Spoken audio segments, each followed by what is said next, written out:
Assalamualaikum warahmatullahi wabarakatuh. Kami dari kelompok 1 akan menjelaskan tentang konsep dasar dan hakikat penelitian tindak kelas. Untuk pemateri pertama yaitu saya sendiri, Dea Rizkiatunisa, akan menjelaskan tentang pengertian dan tujuan dari penelitian tindakan kelas. Bagian pertama yaitu tentang pengertian penelitian tindakan kelas atau bisa disingkat dengan PTK. Nah, PTK ini berasal dari bahasa Inggris, yaitu Classroom Action Research, yang mana penelitian ini suatu tindakan yang dilakukan oleh seorang guru di dalam kelasnya melalui refleksi diri untuk meningkatkan kinerjanya sebagai guru sehingga hasil belajar siswa dapat meningkat. Kemudian, pengertian lain dari penelitian tindakan kelas ini yaitu suatu penelitian untuk meningkatkan mutu kegiatan pembelajaran di kelas. Bisa dibilang titik fokus pada PTK ini yaitu suatu penelitian yang dilakukan oleh seorang guru untuk meningkatkan proses pembelajaran atau proses belajar mengajar di kelas yang sedang kita alami. Juga PTK ini bisa dibilang suatu kegiatan yang sengaja direncanakan oleh seorang guru dengan tujuan tertentu. Nah, pada penelitian tindak kelas ini yaitu meningkatkan suatu kualitas proses pembelajaran. Maka yang perlu dilakukan adalah meningkatkan kinerja atau meningkatkan kegiatan-kegiatan yang biasanya dilakukan agar suatu kegiatan tersebut bisa dirasakan oleh siswa itu bisa efektif, efisien, kreatif, dan inovatif. Nah, dari tindakan tersebut, bagaimana sih caranya kita untuk mengetahui tindakan tersebut itu berhasil? Yaitu kita diperlukan adanya berulang-ulang dalam suatu tindakan tersebut agar bisa terlihat hasilnya.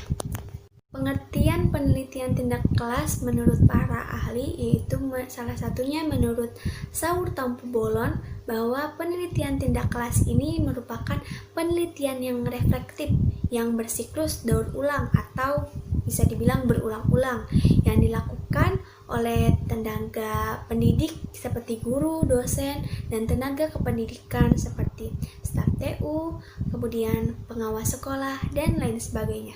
Jadi dapat disimpulkan bahwa penelitian tindakan kelas ini adalah upaya guru dalam meningkatkan kualitas pembelajaran, yang mana peran dan tanggung jawab guru dalam pengelolaan kelas yang bisa menyelesaikan permasalahan-permasalahan yang dihadapi oleh guru dan peserta didik, sehingga peserta didik mampu memahami materi yang disampaikan oleh guru dengan caranya dengan cara penggunaan strategi, metode, teknik, dan pendekatan lainnya yang dilakukan oleh guru kepada siswa. Kemudian untuk bagian yang kedua yaitu tentang tujuan penelitian tindakan kelas. Nah, dari tujuan penelitian tindakan kelas ini ada dua, yaitu ada tujuan umum dan tujuan khusus.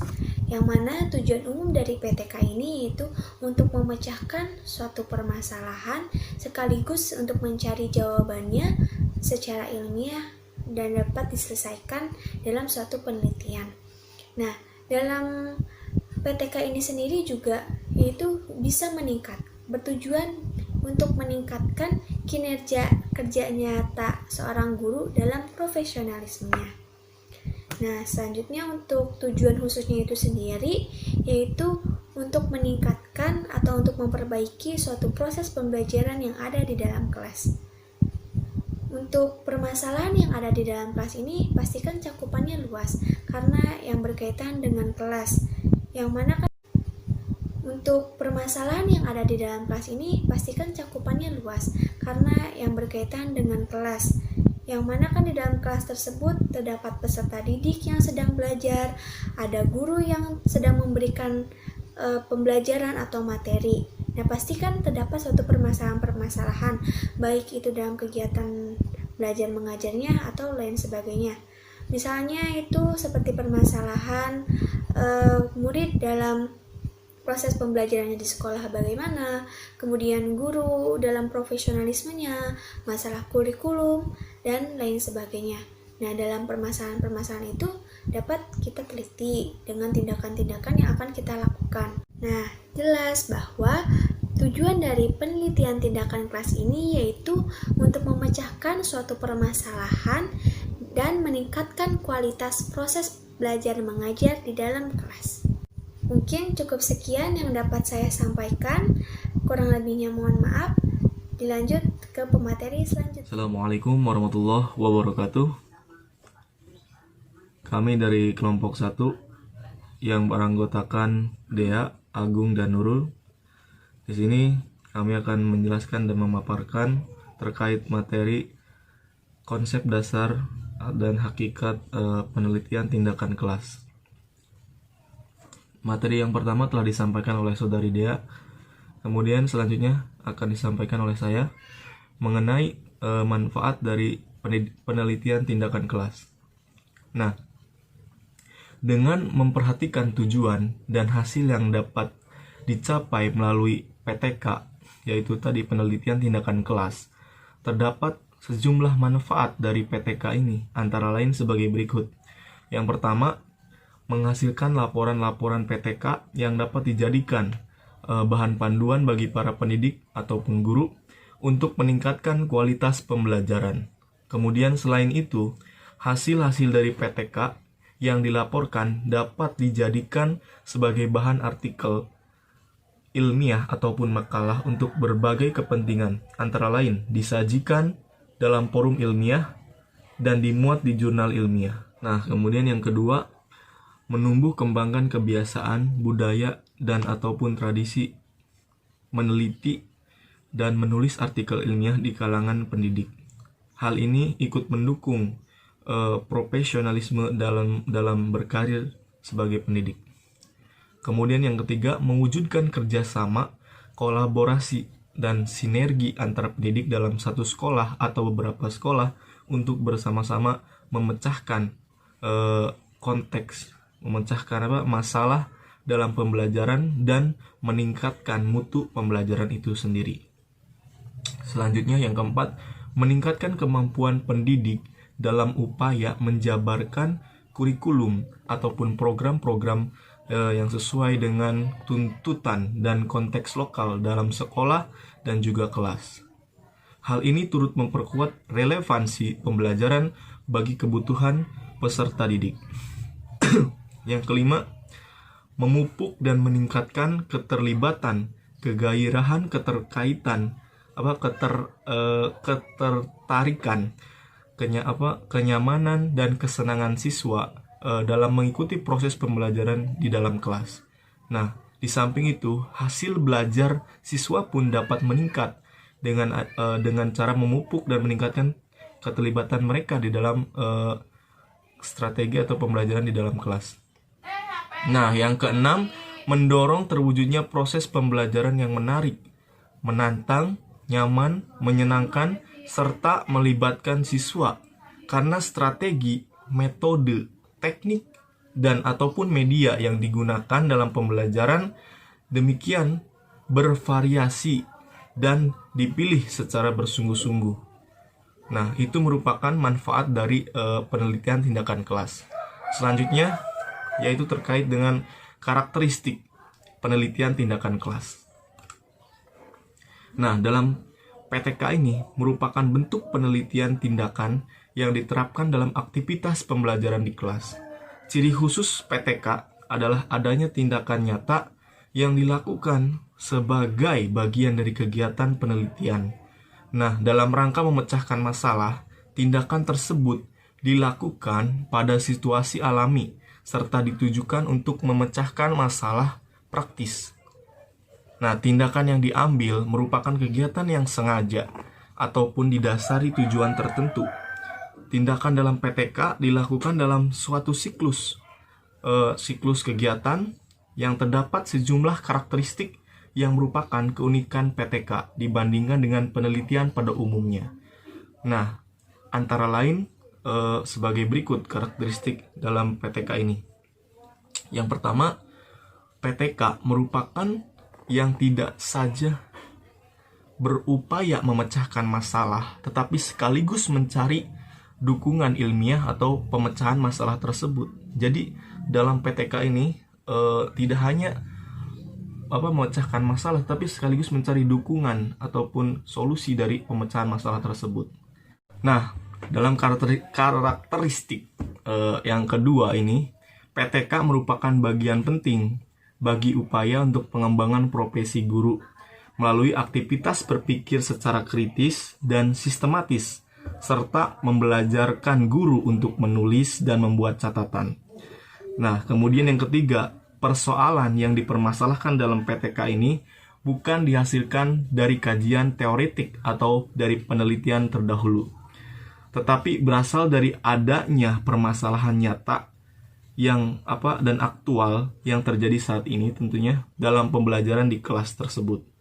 Nah, PTK berfokus pada pemecahan masalah praktis, bukan masalah teoretis. Yang keempat, PTK dimulai dari permasalahan yang sederhana, nyata, jelas, dan tajam mengenai hal-hal yang terjadi di dalam kelas. Yang kelima ini adanya kolaborasi ataupun kerjasama antara praktisi, yaitu guru dan kepala sekolah, dengan peneliti dalam hal pemahaman, kesepakatan tentang permasalahan, pengambilan keputusan yang akhirnya melahirkan kesamaan tentang tindakannya, yaitu actionnya. Kemudian yang keenam, PTK dilakukan hanya apabila pertama, ada keputusan kelompok dan komitmen untuk pengembangannya. Nah, yang kedua, bertujuan untuk meningkatkan profesionalisme guru tersebut. Yang ketiga, alasan pokok ingin tahu, ingin mengetahui, ingin membantu, ingin meningkatkan, dan keempat, bertujuan memperoleh kepengetahuan dan ataupun sebagai upaya pemecahan dari masalah yang ada.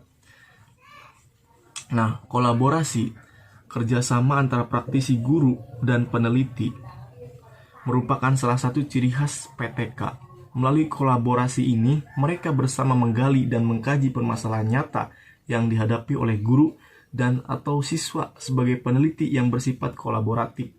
Peran kolaborasi turut menentukan keberhasilan dari PTK, terutama pada kegiatan mendiagnosis masalah, merencanakan tindakan, kemudian melaksanakan penelitian.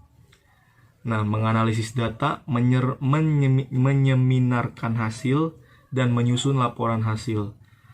Sering terjadi, PTK dilaksanakan sendiri oleh guru.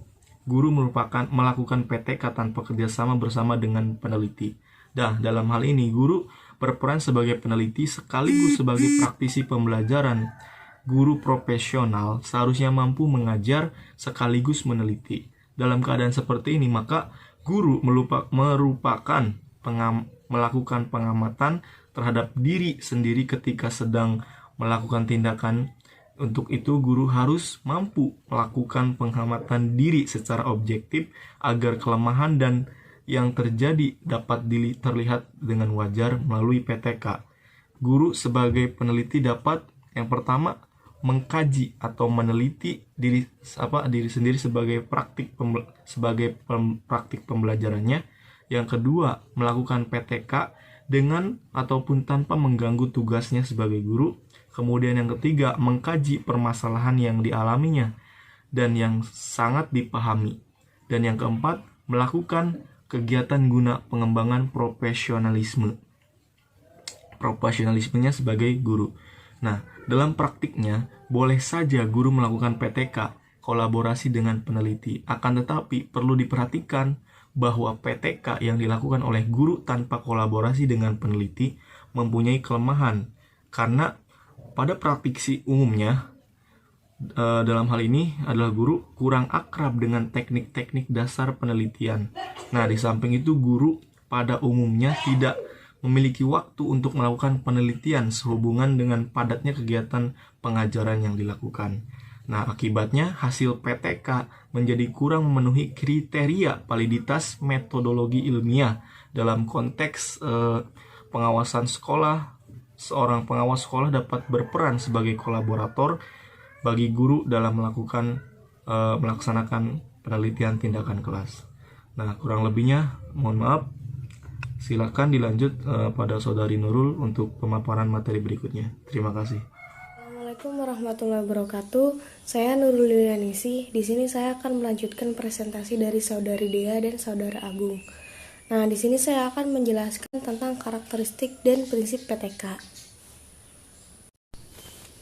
Nah, karakteristik yang pertama yaitu upaya pemecahan masalah pembelajaran dengan dukungan ilmiah. Kemudian yang kedua yaitu pengembangan potensi guru. Maksudnya di sini adalah guru itu dituntut untuk berpikir kritis dan sistematis. Kemudian yang ketiga adalah permasalahannya itu nyata. Maksudnya adalah permasalahannya itu yang memang terjadi di kehidupan kita, terjadi pada saat kita mengajar. Nah, kemudian yang keempat, masalahnya itu praktis. Jadi kita meneliti itu permasalahannya memang apa yang terjadi di kehidupan kita. Contohnya, siswa itu kenapa bandel, siswa itu kenapa sering tidak mengerjakan tugas, sering bolos. Kemudian siswa itu kenapa kesulitan belajar. Nah, masalah-masalah tersebut yang bisa dijadikan untuk bahan penelitian. Nah, kemudian prinsip-prinsip PTK. Prinsip yang pertama yaitu tindakan penelitian tidak mengganggu kegiatan utama seperti KBM. Nah, proses PTK itu sendiri memang dianjurkan itu dalam pembelajaran itu sendiri. Nah, jadi PTK itu tidak seperti penelitian yang lain. Nah, jadi guru itu cukup menyiapkan instrumen lalu menerapkan di pembelajaran itu sendiri. Jadi, siswa itu tidak sadar bahwa mereka itu sedang diteliti. Kemudian, prinsip yang kedua yaitu masalah yang akan dikaji itu masalah yang cukup merisaukan. Nah, jadi masalah yang akan dikaji di PTK ini benar-benar masalah yang merisaukan pembelajaran. Misalkan anak itu bandel sekali, kan itu kan mengganggu proses pembelajaran. Kemudian yang keempat adalah metodologinya itu harus terencana secara cermat. Yang kelima, permasalahan yang diangkat atau topik yang akan diangkat itu harus menarik dan benar-benar nyata. Dan yang terakhir, kita selama penelitian itu harus menjaga etika sopan santun kita. Sekian dari saya. Terima kasih. Wassalamualaikum warahmatullahi wabarakatuh.